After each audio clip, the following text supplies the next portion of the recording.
খোঁজ। নাড়ি কেটে যাওয়ার পর ধীরে ধীরে পৃথক সত্তা প্রকাশ পায়। অনেকটা আলাদা বিশ্বাসে ভর করে গড়ে ওঠে সেই সত্তা। সে খুঁজে নেয় তার পরিসর, আপনজন। ভুল ঠিকানায় ঘুরতে ঘুরতে একদিন সে নির্দিষ্ট লক্ষ্যে পৌঁছে যায়। বোকা, হাঁদা, অহেতুক কথা বলে যারা সহজেই রেগে যায়, হেরে যায়, ফিরে যায় তারা।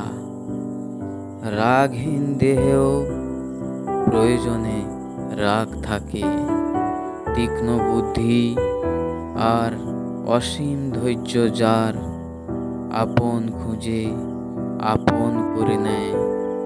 হাজারে একজন এই দুষ্প্রাপ্য হৃদয়ের খোঁজ পেতে গেলে ধৈর্যই হতে পারে আসল মূলধন।